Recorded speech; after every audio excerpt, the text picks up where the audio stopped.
Well, thank you, Chair Cassidy, and congratulations to all of the nominees, and thank you for your willingness to serve, and thank your families for supporting you.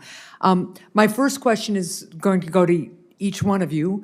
To all of you, I want to ask you a simple question. If directed by the President to take an action that would break the law, would you follow the law or follow the President's directive? Mr. Berry. Senator, President Trump would never ask me to violate the law. Well, are you going to follow the law if he does instruct you, or anybody in a position above yours instructs you to break the law?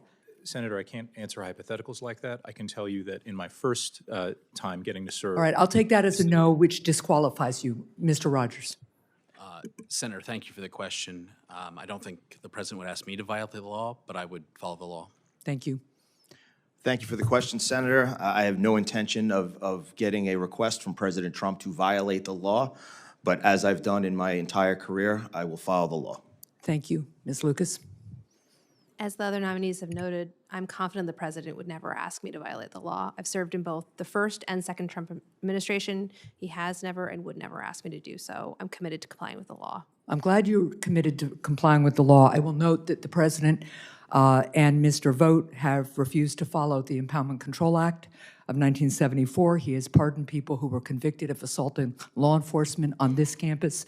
He is treating foreign policy as if it is his personal business, likely violating the Emoluments Clause. And this administration's failure to follow due process is a clear violation of law. So you might want to rethink the first part of your answers. Now, let me go to you, Mr. Rogers, for another question. The Wage and Hour Division field offices play a critical role in helping to ensure that workers get paid what they've earned. The Manchester, New Hampshire Wage and Hour Division office has been especially effective in this effort, recovering nearly $8 million for almost 5,600 Granite Staters in the last 5 years. Yet in March, DOGE terminated the lease for this office, the only such office in New Hampshire, effective August 31st, without any indication of whether there is a plan to continue having an office in New Hampshire. So, Mr. Rogers, if confirmed, will you commit to reviewing this action by DOGE and working with my office to keep the Manchester Wage and Hour Division office open? Senator, thank you for the question. If I have the privilege of being confirmed, I'm happy to look into it. I don't have much insight into it now, not being in the building, but I'm happy to look into it and follow up with you. I would look forward to that very much. This is kind of a classic DOGE thing. They terminated an office.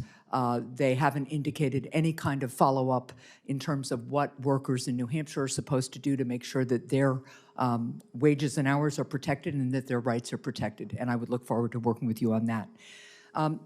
Representative Esposito, earlier this year, President Trump illegally fired the Department of Labor's Inspector General along with several other inspectors general. Again, another example of the President not following the law. Do you support the firing of inspectors general without the President first providing the required statutory notice to Congress? Well, thank you very much for the question, Senator. I believe, I'm not an attorney, but I believe that a court recently upheld President Trump's decision to fire the inspector generals. Do you support his doing it without providing the required statutory notice to Congress? I support that the American people elected President Trump to lead this country, and if President Trump decided, if I was confirmed, to dismiss me, I would understand. Talk to me about your understanding of the role of Inspector General and the importance of independence from political influence, because that answer, the notion that you work for the President and not the American people, in an Inspector General's role is a concerning answer, because there are Inspectors General who have worked for multiple administrations, finding fault in multiple administrations of both political parties, and that's the whole point. They're supposed to be independent. So talk to me about your understanding of the role. Well, thank you, Senator. I'm well aware of the role of the Inspector General, and just as I have in my entire career, I plan on, if confirmed, leading the Inspector General's office without fear or favor.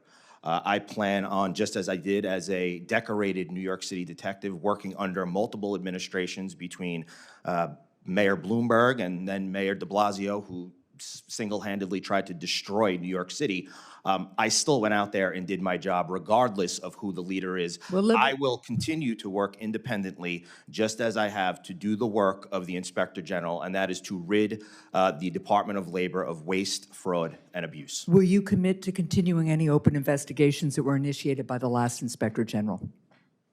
I can't answer that question until I see what the investigations are. That is also concerning. Thank you, Mr. Chair.